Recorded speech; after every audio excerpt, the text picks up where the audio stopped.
कर दीजिएगा। तो चलिए फ्रेंड्स, बिना को टाइम वेस्ट की इस वीडियो को शुरू करते हैं और जान लीजिए पूरी ऑथेंटिक अपडेट्स। आदेश 2 जारी हुए हैं यहाँ पर, दोनों की यहाँ पर अपडेट्स मैं बताऊंगा।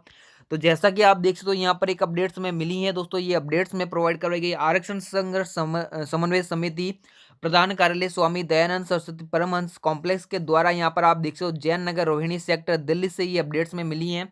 और आप यहाँ पर स्क्रीन पर आप देख सकते हो यहाँ पर आरक्षण संघर्ष समन्वय समिति का यहाँ पर लोगो भी बना हुआ है।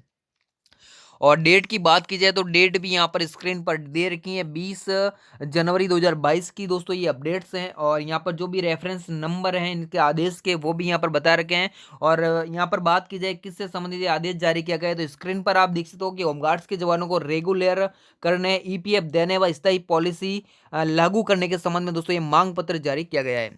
तो इसके बारे में पूरा आपको मैं बता देता हूं। जैसा कि स्क्रीन पर आप देख सकते हो यहाँ पर सेवा में दे रखा है श्रीमान चरणजीत सिंह चुन्नी, मुख्यमंत्री Punjab, room number 1, second floor, Punjab civil Sachivalaya sector 1 Chandigarh. Email भी यहाँ पर दे रखी है। और ये दूसरा यहाँ पर देगा श्रीमान Anirudh Tiwari, IPS IAS, chief secretary Punjab सरकार। और विषय की बात की जाए तो विषय यहाँ पर स्पष्ट रूप से बता रखा है कि होमगार्ड्स के जवानों को रेगुलर करने और ईपीएफ देने और पॉलिसी लागू करने से संबंधित आदेश जारी किया गया है।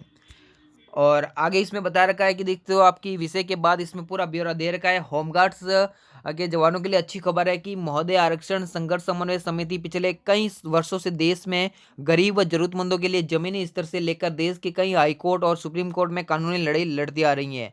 और ठीक इसी तरह समिति ने देश में सेवा दे रहे होमगार्ड्स के जवानों को पीड़ा को समझते हुए उनके जायज मांगों को सुन समझकर उनके संघर्ष में उनका साथ देने का फैसला लिया है।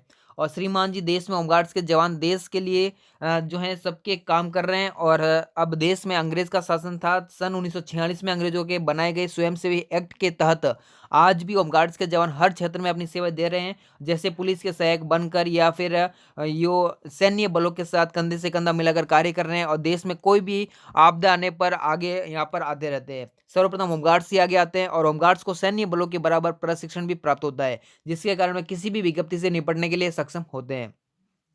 और आगे इसमें बता रखा है, यहाँ पर आप देख सकते हो ये पत्र थोड़ा लंबा है, यहाँ पर पूरा ऑथेंटिक दे रखा है। मैं आपको पूरा ऑथेंटिक समझा देता हूँ क्या इसमें दे रखा है।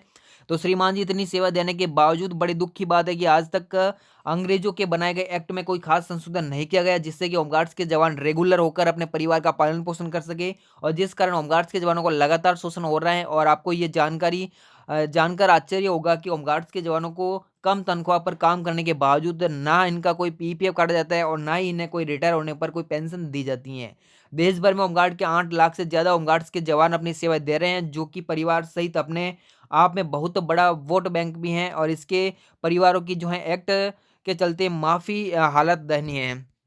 और आगे इसमें बता रखा है कि श्रीमान जी, प्राकृतिक आपदाएं, कोरोना महामारी जैसे हालतों में भी दिन रात होमगार्ड के जवानों ने सराहनीय सेवाएं प्रदान की हैं। और 1984 से लेकर 365 के करीब होमगार्ड्स के जवान अपनी शहादत दे चुके हैं। 2016 में पाकिस्तान के आतंकियों की ओर से दीनानगर के लिए हमले के दौरान जान की परवाह न करते हुए 3 होमगार्ड के जवान शहीद हुए थे।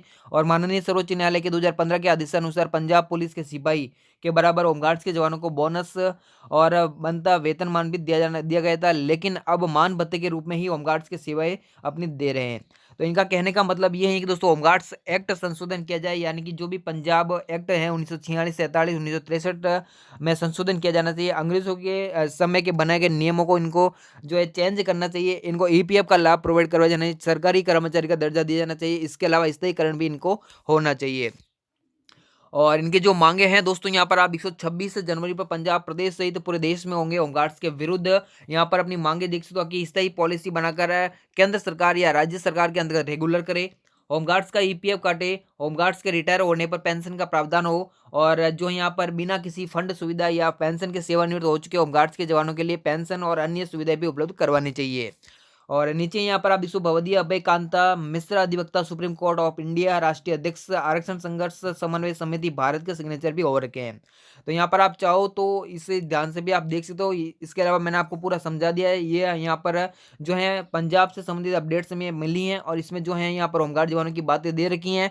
और कहा रखा है कि जो भी होमगार्ड से संशोधन है अंग्रेजों के बनाए गए नियमों को में संशोधन किया जाना चाहिए और इनको एक राज्य कर्मचारी का दर्जा के साथ ईपीएफ का लाभ और स्थायीकरण भी